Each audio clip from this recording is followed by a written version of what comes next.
Hello. Today I want to talk to you about pedal boards. And yes, we've all been there. We've got our first pedal, haven't we? A friend recommended it, you found it cheap at a charity shop, something like that, and then you buy a board to put the pedal on, but then you want to fill up that board with other pedals, so you get some more pedals, maybe a compressor, something like that. And then before you know it, you get another pedal, maybe for a birthday, so you have to get a bigger board to then accommodate all those new pedals. And then, you have to have the other pedals, so then you have to get a bigger board to get more pedals to put on that board, and then before you know it, you've got a whole room just full of pedals and boards. Who would do that? Surely not just me. Anyway, what I want to talk to you about today is something that I've been looking to make for a long while. Now, I've always looked at pedal boards online and I've just found them quite boring. There's no real character to them. They're just standard black, they're not really exciting colors, there's no figure, nothing particularly interesting. I'm standing on stage playing this beautiful, expensive guitar. I want my pedal board to look just as beautiful. And so what I've decided to do is make pedal boards out of ToneWood. Now, why ToneWood, I hear you ask? Well, the reason, obviously, to use ToneWood is because it's gonna make your tone better, isn't it? If you've got a pedal sitting on some ToneWood, it's gonna transfer down the hibbity watts into the amp and it's gonna sound better. That was a joke. But ToneWoods are absolutely beautiful and I love working with them. Exotic hardwood, some of my favorite woods to work. And they're just stunning. And I wanted to make some boards that looked stunning. And so that's what I did. I built two different versions to start with. I've got a simple 2-bar here, and then I've got a 3-bar here. I'm gonna show more detail into these in a minute, but my whole goal with these really was to be just comparable and similar to what you're used to. The only real difference is, one, they're constructed very well and they're bulletproof, but two, they are made of wood, unlike the aluminium I think you see quite a lot with pedal train. For example, this is a 2-bar, and I get quite a lot of people saying, this must be really heavy, it's made out of wood. And no, not at all. This is, I think, 1.3 pounds, something like that. A normal Nano Plus would be about 1.2. So there's not really much difference in weight between the two. And everything else functions as you'd expect from a pedal board. So let's go in and have a quick look in more detail about the woods themselves. So here's the first board. This is the 2-bar version.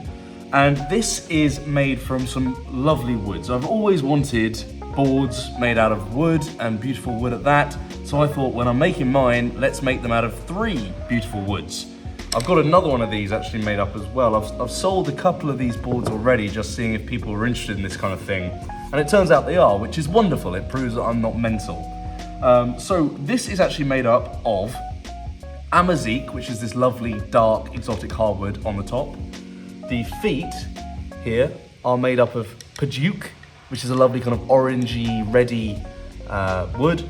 And the joinery, these through pieces in each corner, that's made of purple heart, which again is such a figured, lovely, crisp wood, and I love working with it.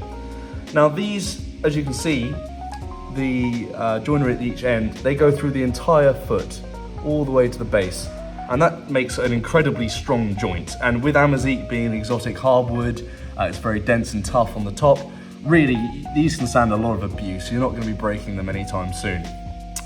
Now, a little bit about the board itself. These are 18 inches long, they're 1.6 inches tall, they're 5 inches wide, and what that means is you get 1.25 inches of clearance from the base of the foot, which I've attached here, little rubber feet, to the board at the top.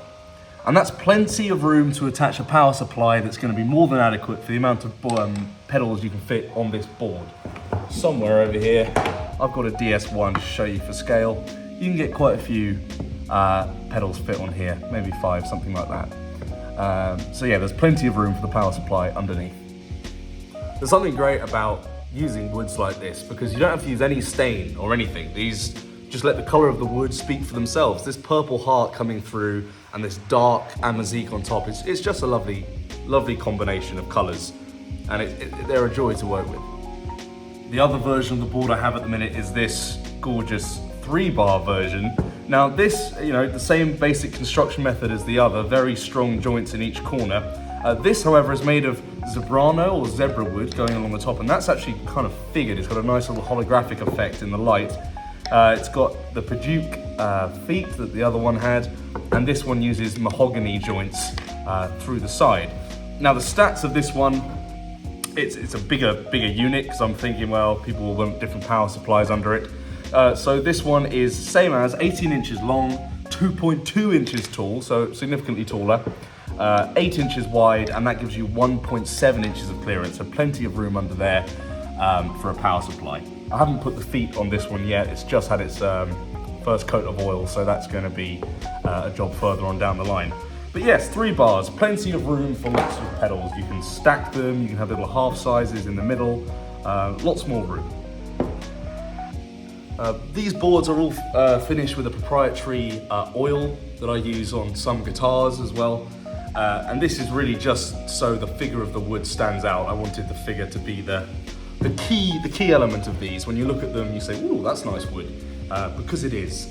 So I hope you like these. It's an interesting thing. I'm getting a bit carried away making them at the minute. I keep thinking, "Oh, but I could do that, or I could do that," and think of different combinations. If you are interested in these, please do check out my website or my Etsy page. I'll put these available. Obviously, I've got the ones I've got in stock at the minute, but I can always make more to order if you fancy one for a gift for Christmas or something like that. So yeah, please do get in touch, and thanks for joining me today, just showing you guys how cool these are. I hope you agree, and I'll see you on the next one.